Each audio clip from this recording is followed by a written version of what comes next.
I was recently alerted to the existence of a rapidly growing Facebook group for women called Are We Dating the Same Guy?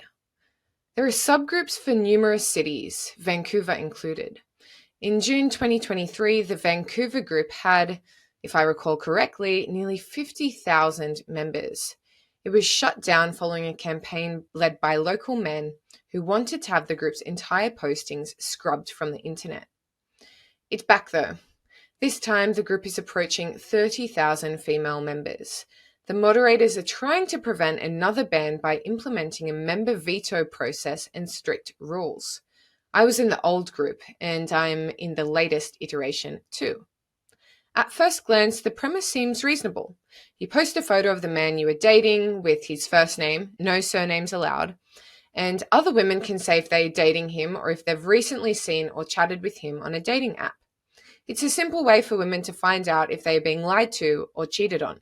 But that's not the only thing these groups are used for. Far from it. Other uses include making accusations of domestic violence and rape, whether supported by screenshots of court records or entirely unproven, making unproven accusations that people have sexually transmitted infections, asking if recently separated spouses are using dating apps, posting screenshots of private text conversations, posting photos of men and soliciting tea, gossip, or red flags, sharing catfish accounts, and discussing dating culture in general.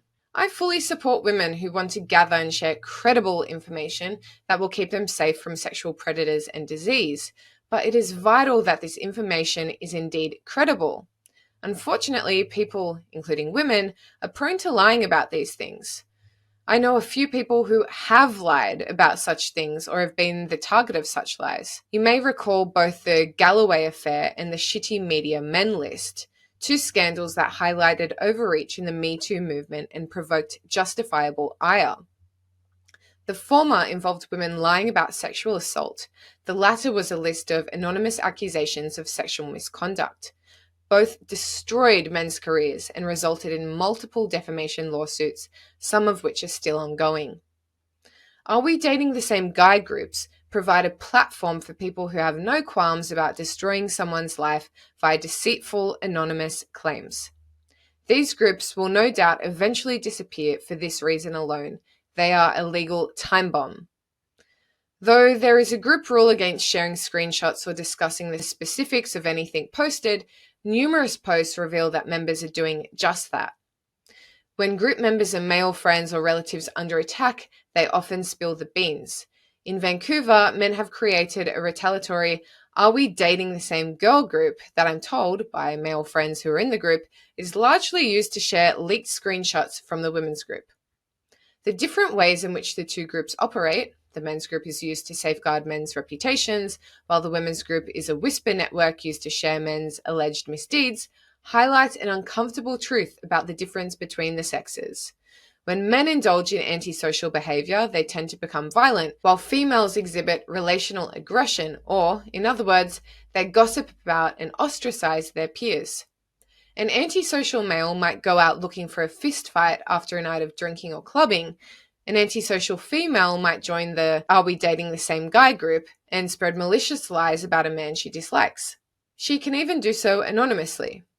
And while the antisocial man's aggression is generally limited to his physical surroundings, the antisocial female's aggression can operate on a much wider scale. Her posts can reach tens of thousands of eyeballs within seconds. The obvious flip side to this is that women are at much greater risk of physical harm by men than vice versa. Men commit the vast majority of violence and sexual crimes. It makes sense that women create whisper networks to keep themselves safe from antisocial male behavior. But unfortunately, such networks can be hijacked by our antisocial female peers. I don't know what the solution to this problem is, given that in today's online dating world, it is now commonplace for women to meet men from outside their immediate social networks. They can therefore no longer expect trusted friends and relatives to vouch for their potential mates. Perhaps the only way to avoid being targeted by these antisocial people, whether male or female, is to avoid online dating altogether.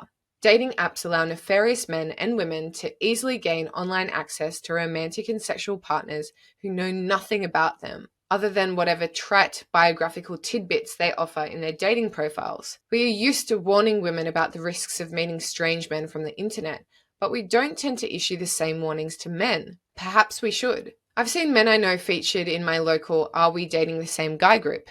I defended one friend in the comment section. Women were sharing outdated information about him and offering hypothetical suggestions as to why he should not be trusted.